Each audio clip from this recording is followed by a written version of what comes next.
ओम श्री परमात्मने नमः। भक्तजनों, आज हम श्रीमद् भगवद गीता के दूसरे अध्याय का पाठ करेंगे। तो चलिए हम शुरू करते हैं दूसरा अध्याय।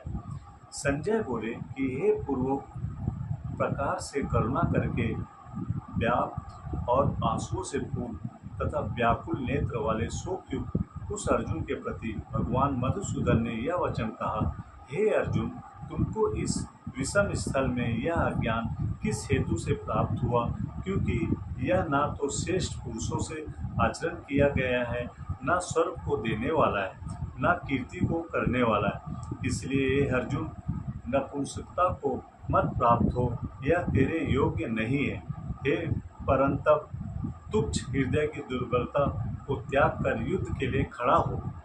तब अर्जुन बोले कि हे मधुसूदन, मैं रणभूमि में भीष्म पितामह और द्रोणाचार्य के प्रति किस प्रकार बाणों से युद्ध करूंगा, क्योंकि हे हरिसूदन, वे दोनों ही पूज्यनीय हैं। इसलिए इन महानुभाव गुरुजनों को न मारकर इस लोक में भिक्षा का अन्न भी भोगना कल्याणकारक समझता हूँ, क्योंकि गुरुजनों को मारकर भी इस लोक में रुधिर से सने हुए अर्थ और काम रूप भोगों को ही तो भोगूंगा। और हम लोग यह भी नहीं जानते कि हमारे लिए क्या करना श्रेष्ठ है, अथवा यह भी नहीं जानते कि हम जीतेंगे या हमको वे जीतेंगे। और जिनको मारकर हम जीना भी नहीं चाहते, वे ही धृतराष्ट्र के पुत्र हमारे सामने खड़े हैं। इसलिए कायरता रूप दोष करके उपहत हुए स्वभाव वाला और धर्म के विषय में मोहित चित्त हुआ मैं आपसे पूछता हूँ, जो कुछ निश्चय किया हुआ कल्याणकारक साधन हो वह मेरे लिए चाहिए, क्योंकि मैं आपका शिष्य हूँ। इसलिए आपके शरण हुए मेरे को शिक्षा दीजिए कि भूमि में निष्कंटक धन धान्य संपन्न राज्य को और देवताओं के स्वामी पने को प्राप्त होकर भी मैं उस उपाय को नहीं देखता हूँ जो कि मेरे इंद्रियों के सुनाने वाले शोक को दूर कर सके। संजय बोले, हे राजन, निद्रा को जीतने वाले अर्जुन अंतर्यामी श्री कृष्ण महाराज के प्रति इस प्रकार कहकर फिर श्री गोविंद भगवान से युद्ध नहीं करूंगा ऐसा स्पष्ट कहकर चुप हो गए।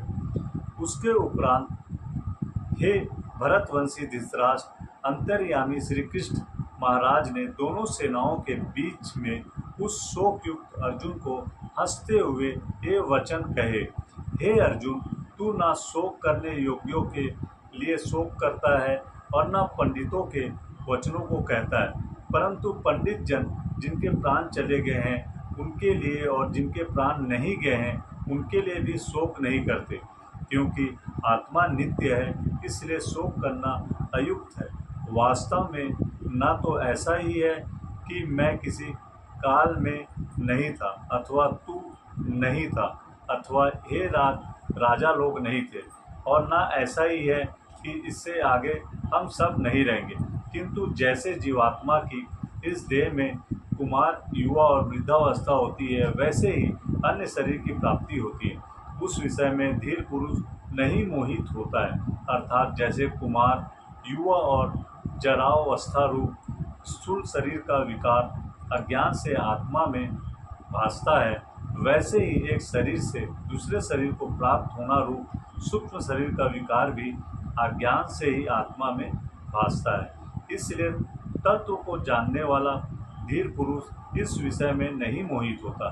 हे कुंती पुत्र, सर्दी गर्मी और सुख दुख को देने वाले इंद्रिय और विषयों के संयोग तो क्षण भंगुर और अनित्य है। इसलिए हे भरतवंशी अर्जुन, उनको तू सहन कर, क्योंकि हे पुरुष श्रेष्ठ, दुख सबको समान समझने वाले जिस धीर पुरुष को ये इंद्रियों के विषय व्याकुल नहीं कर सकते, वह मोक्ष के लिए योग्य होता है। और हे अर्जुन, असत वस्तु का तो अस्तित्व नहीं है और सत का अभाव नहीं है।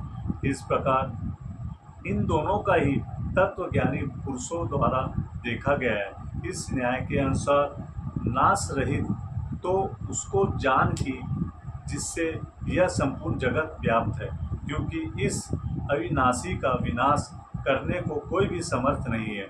और इस नाश रहित प्रेम्य नित्य स्वरूप जीवात्मा के ये सब शरीर नाशवान कहे गए। इसलिए हे भरतवंशी अर्जुन, तू युद्ध कर। जो इस आत्मा को मारने वाला समझता है तथा जो इसको मरा मानता है, वे दोनों ही नहीं जानते, क्योंकि यह आत्मा ना मारता है और ना ही मारा जाता है।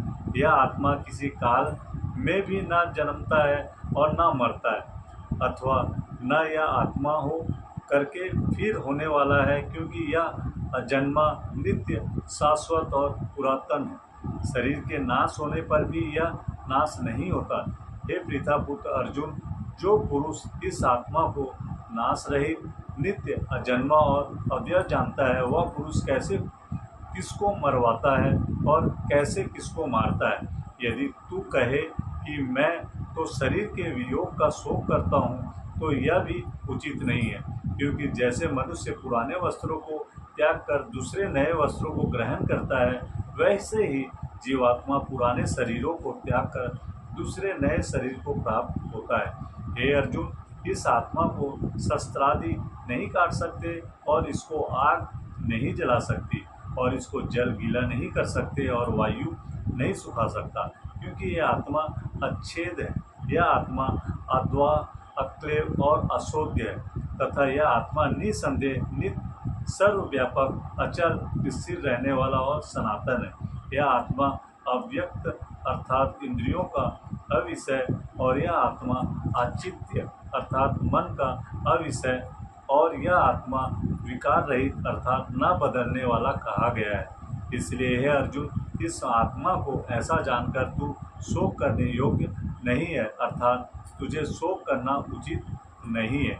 यदि तू इसको सदा जन्मने और सदा मरने वाला माने तो भी यह अर्जुन इस प्रकार शोक करने को योग्य नहीं है, क्योंकि ऐसा होने से तो जन्मने वाले की निश्चित मृत्यु और मरने वाले की निश्चित जन्म होना सिद्ध हुआ है।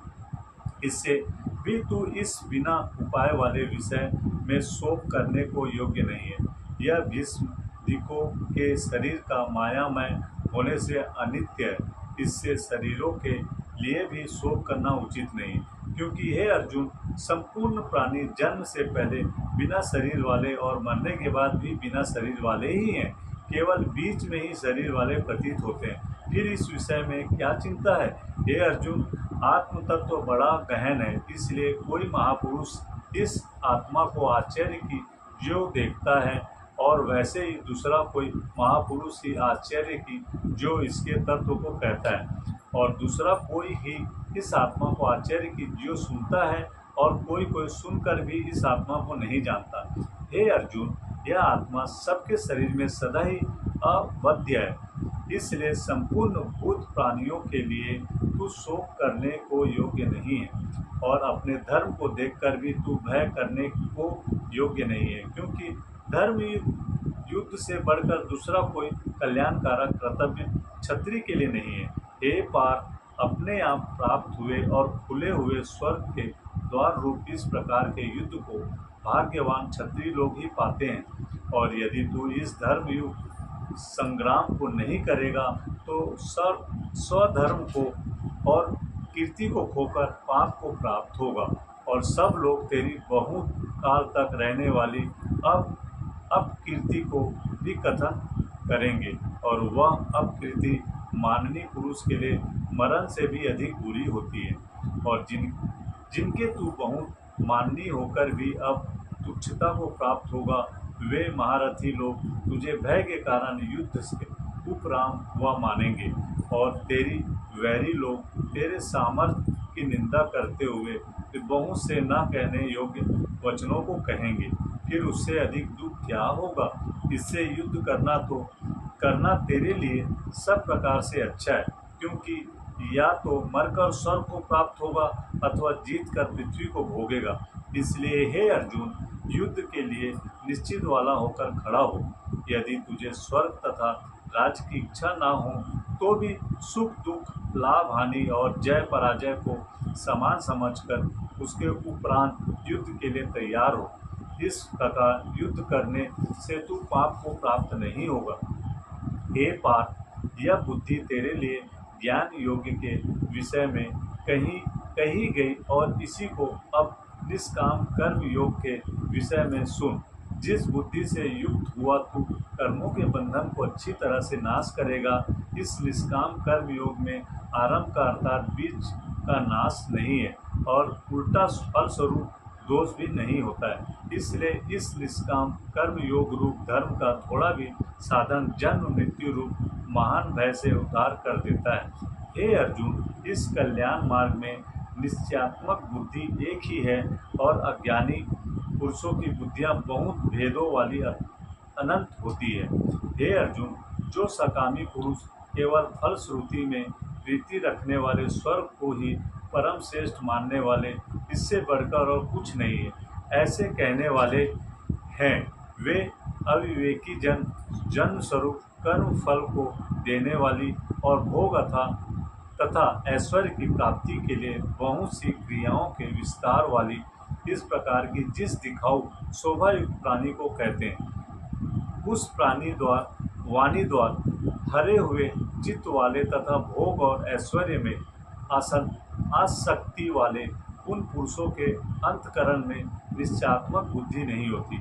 हे अर्जुन, सब वेद तीनों गुणों के कार्य रूप संसार को विषय करने वाले अर्थात प्रकाश करने वाले हैं। इसलिए तू अनसंसारी अर्थात निष्कामी और सुख दुखादि द्वंद्वों से रहित नित्य वस्तु में स्थित तथा योग क्षेम को न चाहने वाला और परायण हो। क्योंकि मनुष्य का सब ओर से परिपूर्ण जलाशय के प्राप्त होने पर छोटे जलाशय में जितना प्रयोजन रहता है, अच्छी प्रकार ब्रह्मा को जानने वाला ब्राह्मण का भी सब वेदों में उतना ही प्रयोजन रहता है। अर्थात जैसे बड़े जलाशय के प्राप्त हो जाने पर जल के लिए छोटे जलाशयों की आवश्यकता नहीं रहती, वैसी ब्रह्म आनंद की प्राप्ति होने पर आनंद के लिए वेदों की आवश्यकता नहीं रहती। इससे तेरा कर्म करने मात्र में ही अधिकार होवे, फल में कभी नहीं, और तू कर्मों के फल की वासना वाला भी मत हो तथा तेरी कर्म न करने में भी प्रीति न होवे।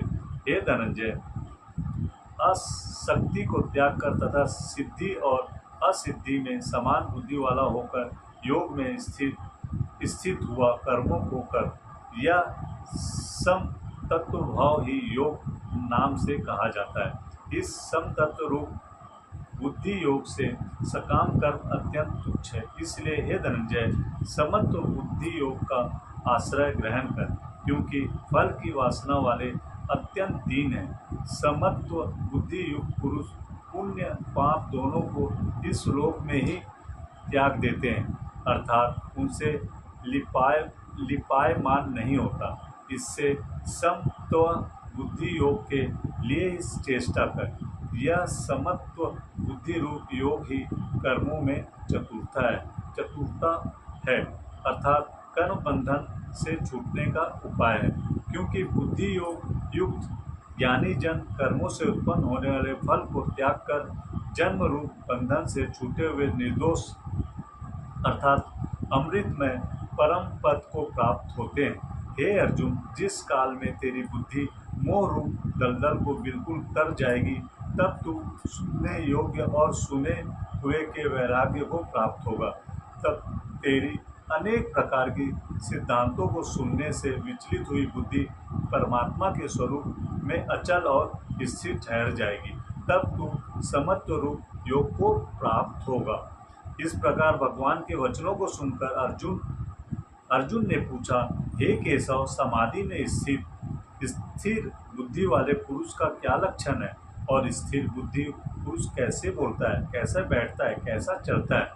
उसके उपरांत श्री कृष्ण महाराज बोले, हे अर्जुन, जिस काल में यह पुरुष मन में स्थित संपूर्ण कामनाओं को त्याग देता है, उस काल में आत्मा से ही आत्मा में संतुष्ट हुआ स्थिर बुद्धि वाला कहा जाता है। तथा दुखों की प्राप्ति में उद्वेगरहित मन जिनका और सुखों की प्राप्ति में दूर हो गई है, स्पृहा जिसकी तथा नष्ट हो गई है, राग भय और क्रोध जिसके ऐसा मनु स्थिर बुद्धि कहा जाता है। जो पुरुष सर्वत्र श्रेय हर हित हुआ उन शुभ तथा अशुभ वस्तुओं को प्राप्त होकर न प्रसन्न होता है और न द्वेष करता है, उसकी बुद्धि स्थिर है। और कछुआ अपने अंडों को जैसे समेट लेता है, वैसे ही यह पुरुष जब सब ओर से अपनी इंद्रियों के विषयों में से समेट लेता है, तब उसकी बुद्धि स्थिर होती है। यद्यपि इंद्रियों के द्वारा विषयों को न ग्रहण करने वाले पुरुष के भी केवल विषय तो निवृत्त हो जाते हैं, परंतु राग नहीं निवृत्त होता। और इस पुरुष का तो राग भी परमात्मा को साक्षात करके निवृत्त हो जाता है। और हे अर्जुन, जिससे कि यत्र करते हुए बुद्धिमान पुरुष के भी मन को यह प्रमथन स्वभाव वाली इंद्रियां बलात् हर लेती है। इसलिए मनुष्य को चाहिए कि उन संपूर्ण इंद्रियों को वश में करके समाहित चित्त हुआ मेरे परायण स्थित होवे, क्योंकि जिस पुरुष के इंद्रियां वश में होती है उसकी ही बुद्धि स्थिर होती है। हे अर्जुन, मन सहित इंद्रियों को वश में करके मेरे परायण न होने से मन के द्वारा विषयों का चिंतन होता है, और विषयों को चिंतन करने वाले पुरुष की उन विषयों में अशांति हो जाती है, और अशांति से उन विषयों की कामना उत्पन्न होती है, और कामनाओं में विघ्न पड़ने से क्रोध उत्पन्न होता है। क्रोध से अविवेक अर्थात मूढ़ भाव उत्पन्न होता है, और अविवेक से स्मरण शक्ति भ्रमित हो जाती है, और स्मृति के भ्रमित हो जाने से बुद्धि अर्थात ज्ञान शक्ति का नाश हो जाता है, और बुद्धि के नाश होने से यह पुरुष अपने श्रेय साधन से गिर जाता है। परंतु स्वाधीन अंतकरण वाला पुरुष राग द्वेष से रहित अपने वश में की हुई इंद्रियों द्वारा विषयों को भोगता हुआ अंतकरण की प्रसन्नता अर्थात स्वच्छता को प्राप्त होता है। उस निर्मलता के होने पर इसके संपूर्ण दुखों का अभाव हो जाता है, और उस प्रसन्न चित्त वाले पुरुष की बुद्धि शीघ्र ही अच्छी प्रकार स्थिर हो जाती है। हे अर्जुन, साधन रहित पुरुष के अंतकरण में शेष बुद्धि नहीं होती, और उस अयुक्त के अंतकरण में आस्तिक भाव भी नहीं होता, और बिना आस्तिक भाव वाले पुरुष को शांति भी नहीं होती। फिर शांति रहित पुरुषों को सुख कैसे हो सकता है? क्योंकि जल में वायु नाव को जैसे हर लेता है, वैसे ही विषयों में विचरती हुई इंद्रियों के बीच में जिस इंद्रिय के साथ मन रहता है, वह एक ही इंद्रिय उस अयुक्त पुरुष की बुद्धि को हरण कर लेती है।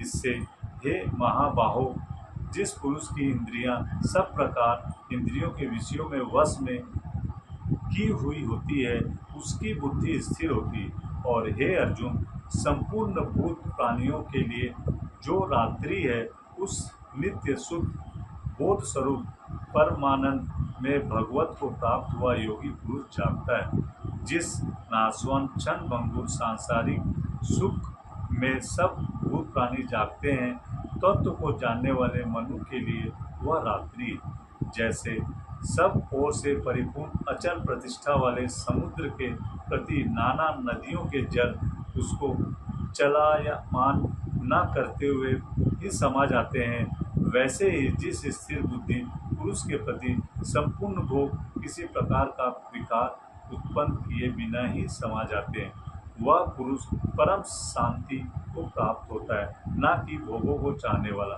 क्योंकि जो पुरुष संपूर्ण कामनाओं को त्याग कर ममता रहित और अहंकार रहित स्पृहारित हुआ बरबरता है, वह शांति को प्राप्त होता है। हे अर्जुन, यह ब्रह्म को प्राप्त हुए पुरुष की स्थिति है।